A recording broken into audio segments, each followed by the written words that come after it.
Hey guys, this is design process video number 7, and today we're wrapping up the designs. Okay, we're going to talk about design development, editing, merchandising, and in the subsequent videos, I'm going to talk about presentation matters in terms of flats and illustrations and your overall presentation and how to put together a portfolio. Okay, but this is kind of the last one where we're really talking about the design process. And I'm going to go over a few things with you today in terms of the design process for kind of school or portfolio projects. And then I'm going to talk a little bit about how things are different when you're working in the industry and the extra parts of the design process that you have to consider when you're actually going to make these garments. And I don't want you to think that I'm putting down school projects or portfolio projects, okay? It's just that, the end goals are different for school projects and for industry collections. And so your focus is different. When you're working on a portfolio project, it's really about wowing your audience with exciting visuals and innovative ideas. And, maybe you need to spend more time in development to try to figure everything out and to see how plausible everything is. But when you walk into a job interview or if you're entering a school competition, you're really about like, hey, here's this cool, crazy idea I came up with. Here is this beautiful packaging that I put together. Here are my amazing presentation skills. Here are my beautiful illustration skills. And then that is not as important when you're working in the industry because you're not putting, most of the time, okay, you're not putting together a whiz-bang presentation for, mood boards or illustrations, okay? You're going to be putting together your efforts for buyers and for stores. And so the focus is going to be on how the clothes come together. And so, just the focus is going to be different. So we're going to talk a little bit about those two things today. To recap, the first video was all about kind of design process overview. The second video, it was all about concept and mood boards and putting together your sketchbook and working with your inspiration. Video number 3 was all about color, texture. Video number 4 was fabric.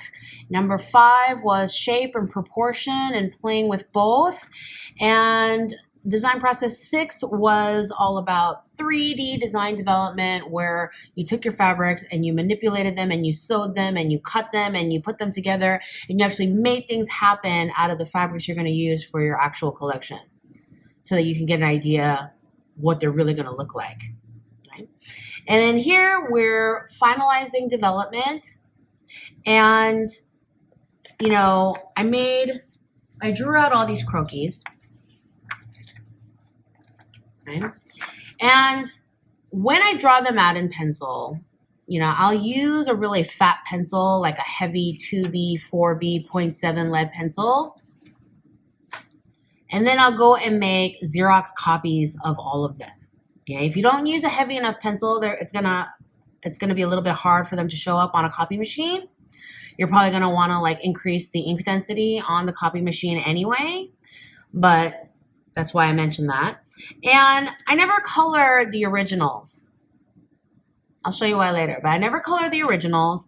And I make multiple copies of each croquis so that I can, number one, color them in different ways. Even if I was going to do an all gray scale collection, I would still do this so that I can play around with my value placement. These are some of the markers that I got in Japan that I still have not played with. Amazing, right? I've been busy, y'all. All right. So taking this sweater that has the fur and knit braid with possibly a herringbone pattern, I'm going to make this super dark.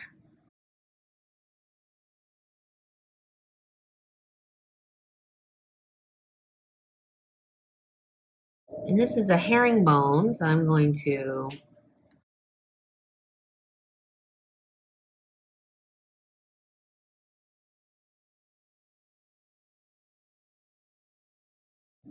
I could do that. Although now the braid is kind of disappearing. So maybe I want to simplify some of these grays. And maybe I want just an overall dark braid happening here. Not dark enough. Why is this gray so blue? Okay, so we have two different looks going on, you know, and you could do a million of them if you really fell in love with a particular sweater and you want to kind of test out a bunch of color combinations on what's going to work the best. This is where you do it. I tend to treat my croquis like paper dolls, and I will cut out sweaters that I like, you know, out of the copies, and I will, maybe I want this look. Maybe I want this look instead. Okay, so you're creating all these different looks by changing the proportions, right? Because on this guy, I had a baggy leather sweatpant with long rib trim. And here I have these super skinny faux quilted leather jodhpurs. And maybe I want to put this with a boxy skirt. You see how those three looks look really different from each other and kind of push the attitude of the collection in a new way. So remember here where we're playing with different vest ideas to go over this basket waist sweater. What if I did this jacket instead? What if I took this sleeve off and made it this vest instead? Okay. And then you can just, you know, decide what you like and just start taping stuff down in new combinations. Okay, so once you have a bunch of these croquis going, before you start coloring, I would take the whole stack to the Xerox machine and amp up the ink density and make a few sets of copies, and then start slapping down color, creating new color combinations, cutting them apart, making new outfits to play with the proportions, to play with the combinations, to play with color proportions, all those things to make interesting combinations. Once I've amassed a group of collage colored croquis, I'll either redraw them really quick, black and white, or just Xerox copy them and shrink them down. Although honestly, doing a bunch of color copies, even small, gets really expensive. And for me, it's much easier to just redraw them. And in the process of redrawing them, I make them better. Okay, so I'll redraw them and then I will take them to the Xerox machine and I'll shrink them down. And this is where I edit and merchandise and finalize. Okay, as you can see, I have things grouped by design detail. Like, why would you go to all the effort of developing a cool design element like, you know, the fur and knit braiding or the paille plus cutout detail and then just use it once? Okay, you wouldn't do that. You watch any runway collection, you'll see that the similar design element is used over and over and over again all throughout the collection. Not every piece, but repeatedly, right? Like they'll develop a special, very cool kind of embroidery beading combination and they'll embroider the back of a jacket with it.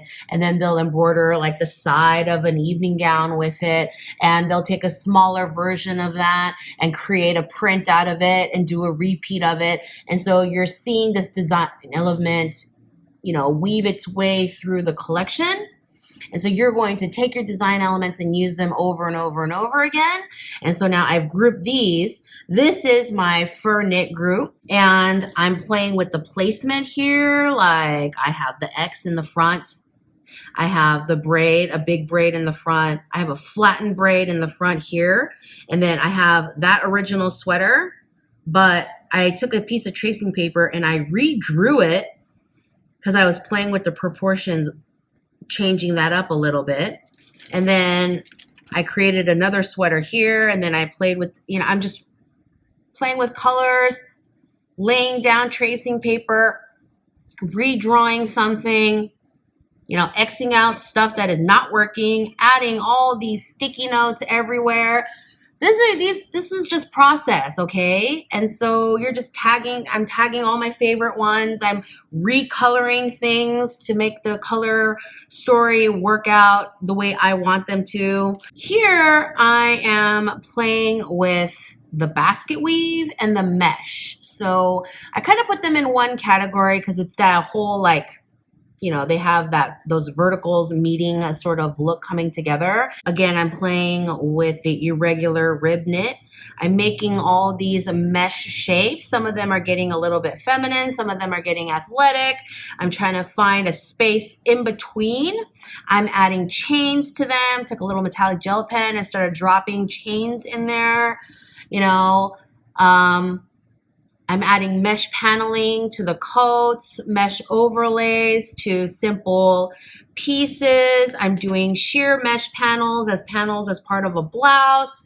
So I'm playing within my groups, moving things around. And of course there's overlap, you know, there's some coats and jackets in here that are also in here because they're all coming together, right? It's all part of one collection. And then here, this is the group where I'm playing with the quilting and the pailles the most. And here I am just dissecting different ways I can do the pailles. Maybe I'm going to turn it into embroidery. And maybe I'm going to do this purple one. Maybe I embroidered it. Maybe I beaded it. Maybe I did a color blocking thing. Maybe I did pailles and adding the chains from the mesh group. Maybe I have the quilted brocade with the metallics. Like, just so much exploration of different concepts and editing. And as you can see, the orange slashes are the ones that I gravitate towards the most. You know, the more you design and the better you get, you're going to just kind of effortlessly start kicking things out of your group. Like, oh, this is not working. Like here,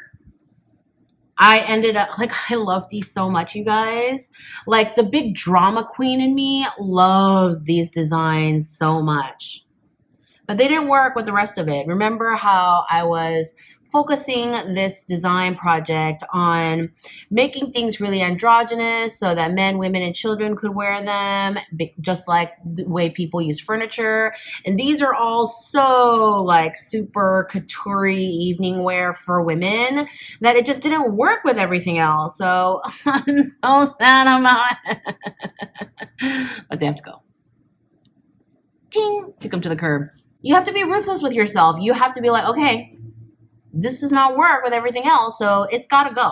Gotta go. And you gotta refocus back onto sportswear because that's the direction you were either given or gave yourself. And then sneak peek to the illustrations. This is what my final project looks like, and we'll talk a lot about that later. Now let's talk merchandising. Merchandising is something that you should kind of be aware of as you're designing and be thinking about as you're editing. And a well-merchandised collection will have a good balance of tops to bottoms to coats and jackets. And a well-merchandised collection will have good ratio of all the different design elements. It'll have a good balance of simple, more wearable, sellable pieces and more crazy editorial. You know, these are the great samples to send off to get into photo shoots for different magazines. You know, every collection needs a few pieces where people want to take photos of them. Celebrities want to borrow them for some event or whatever. And then you're going to need pieces where, you know, more people are going to buy them because they're something that more people can wear. So you need a balance of that. You know, you can't just have a collection of 17 dresses, 3 tops, and a jacket. You're going to need some pants and some skirts. And if you have a fall winter collection, you're definitely going to need way more coats and jackets than that. You're also going to probably want some sweaters in there. Okay. A well merchandised collection for winter will have plenty of long sleeves. That sort of thing, right? And so you're going to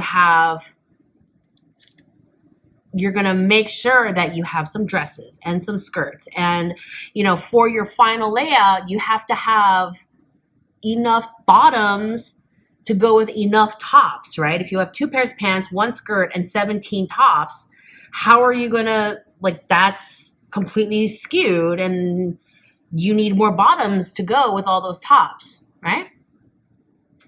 So lay out your edited collection. Like, let's say you want to have 8 outfits for your final collection and you've narrowed it down to 12. Pull your best editorial pieces, pull your best kind of more universal appealing, but still really interesting and fresh pieces. Because just because you want to have a few pieces that are more sellable, that doesn't mean you need to make them plain. It's a big difference, right? You don't want like a plain shirt.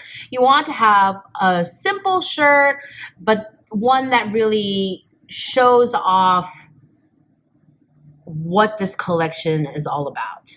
Make sure that you have a balance of all the design details that you've developed. You want a few pieces with your cutout and quilting. You want a few pieces with your mesh paneling. You always still want a few pieces of your crazy fur and knit braid. And then you also want to throw in a couple of you want to make sure you throw in a few of your rib knit zigzaggy trim. You don't want to develop something and then just use it once. What's the point of that? Same thing goes for just simple fabrics that don't have any manipulation to them. You don't want to find a beautiful rose pink silk crepe blouse weight and then just use it once. Right? So all this kind of merchandising is balancing the collection so that you're using different elements repeatedly so that it looks harmonious, it looks cohesive, everything looks like it belongs in the collection. So let's talk about a few things that if you were designing this collection in the industry that you would have to be considering during the design process. And depending on what it is, the timing for all these things would be different depending on how long each step takes. Number 1, care instructions. This is confession time, you guys. This is the part of the design process, the product development process that I basically hate the most because it's annoying, but it's so necessary. Like, you have to have care instructions on all your clothes. Like, you have to wash them. You have to have care instructions. Are you going to dry clean only everything? Like, that really kills sales because there are 2 kinds of people in this world. 1, people who actually look at the care instructions before they buy something and they see the dry clean only tag and they're like, F this, man, and they don't buy it. 2nd, there are people who buy clothes without checking the care instructions, wear them, and then discover that it's dry clean only, and then they're like, damn it, and then they never wear it again because they don't want to take it to the dry cleaners. Or it sits on a clothing rack designated, take this to the dry cleaners, like forever. Okay? And no one's going to take a t-shirt to the dry cleaners. Okay. So you have to do wash tests. You have to do wash tests on the fabric. You have to do wash tests on the completed garment, especially if you do any kind of custom dyeing. Like if you take grayish goods and you decide that you're going to dye them to your particular Pantone color and you hire out a dye house, then you have to test the wash to make sure that the dyes cut fast, like all that stuff.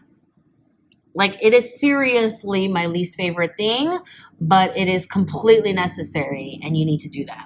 You have to do tech packs.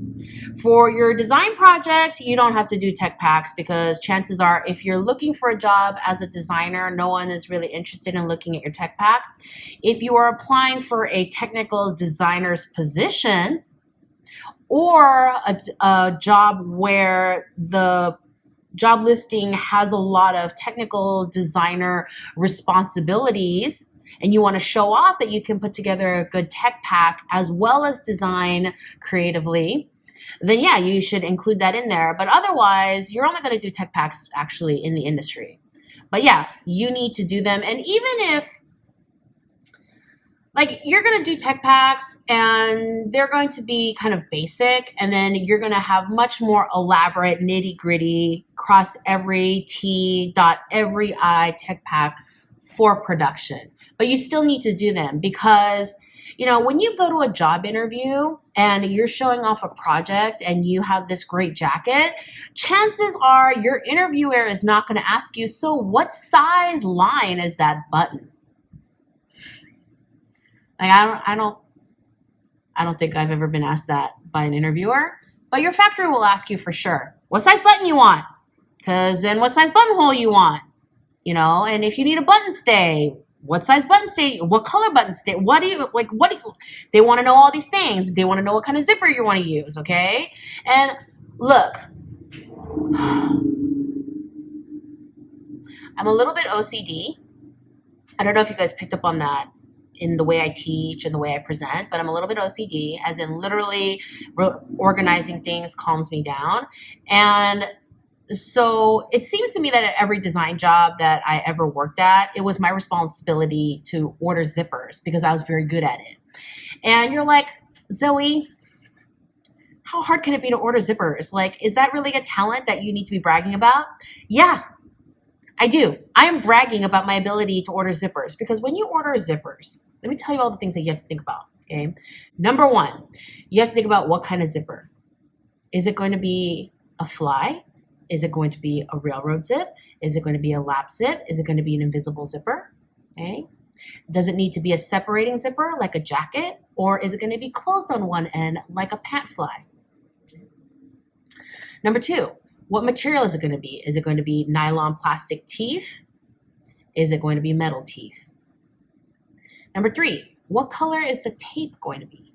The tape usually is the color that matches your pant or jacket fabric, unless part of the design is for that zipper tape to be bold and contrasty.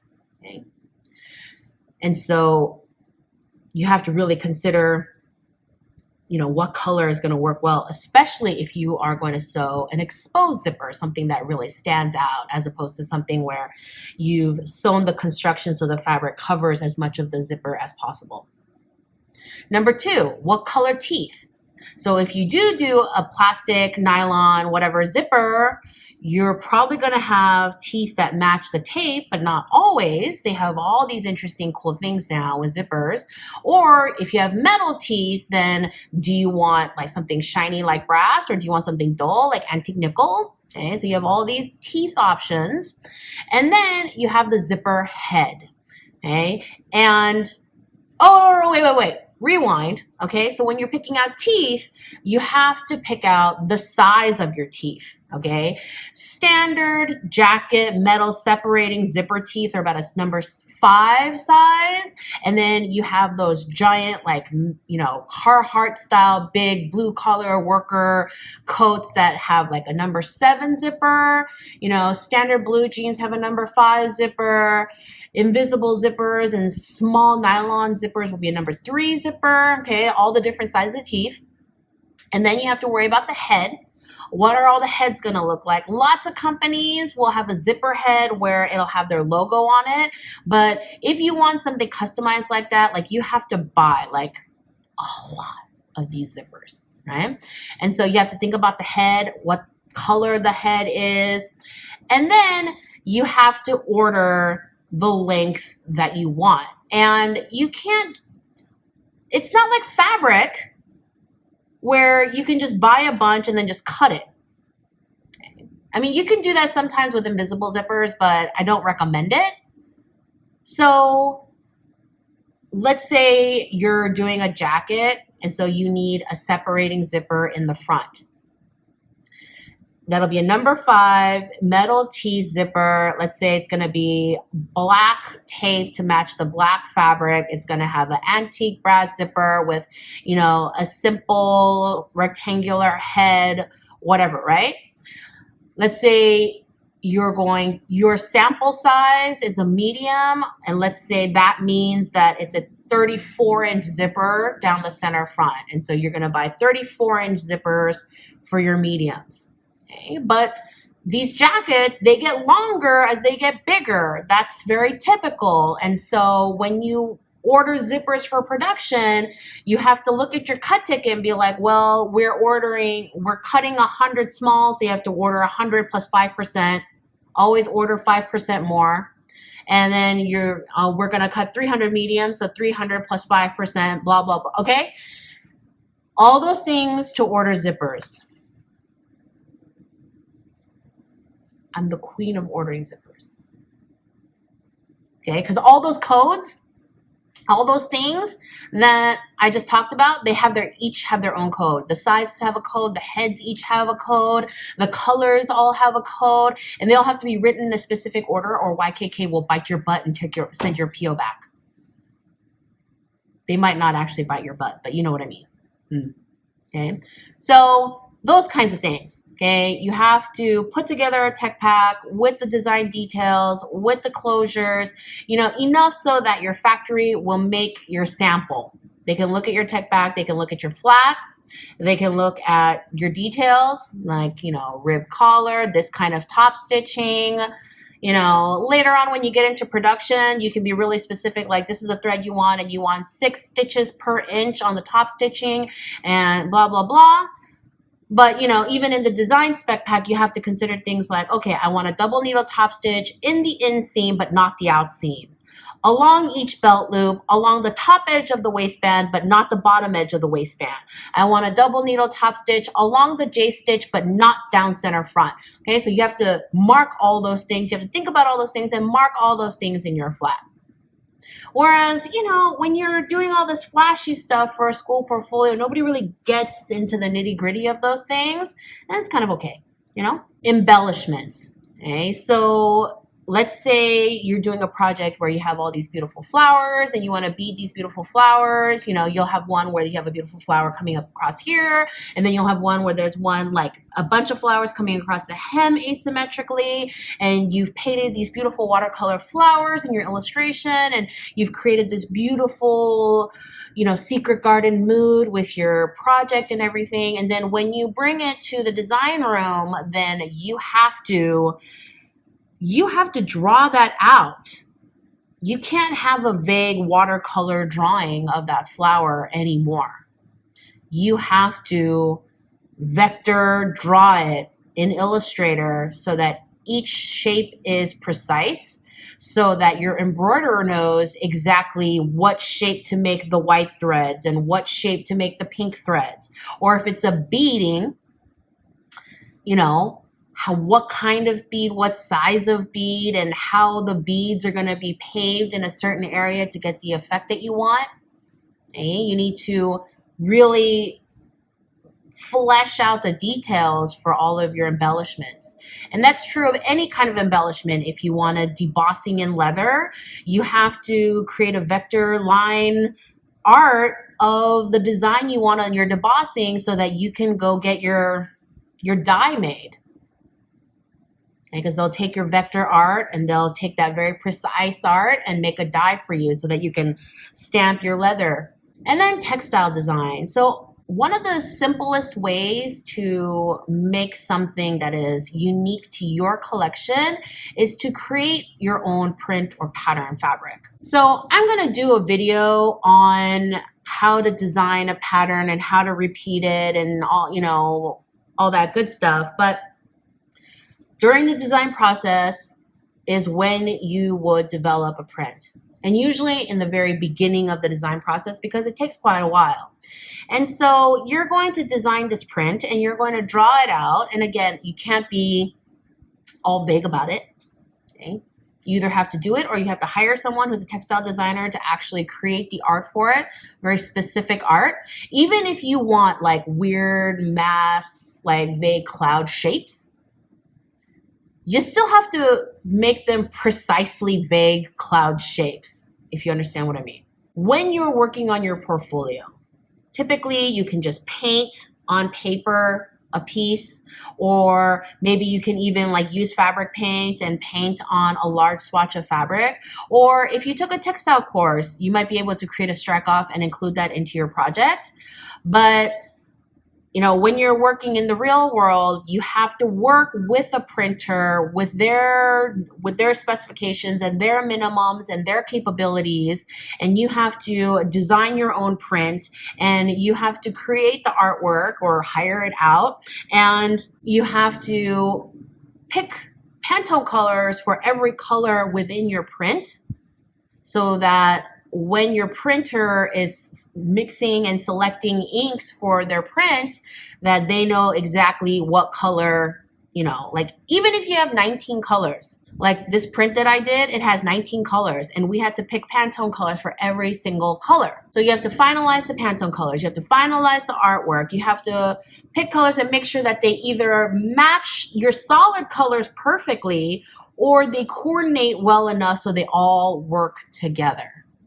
Okay, because you're wearing this pattern on the top and then wearing a solid on the bottom, and it all has to go together, at least for your lookbook, right? I'm probably forgetting a bunch of stuff. So yeah, for now, if you are in school and you're working on a portfolio, yeah, what you really need to concern yourself with at this point is design development, innovative, fresh ideas, interesting visuals, developing, you know, showing your process is really cool. I love, whenever I'm interviewing someone, I love looking at process, you know, editing thoughtfully, merchandising for balance. But keep in mind that when you are designing in the industry, that you have to finalize all these things. You have to wash everything.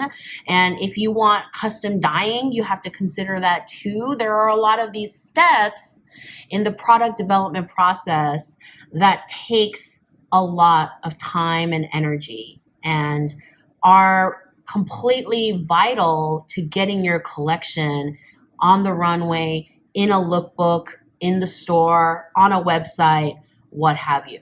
All right, that's it for today. I think I talked quite enough.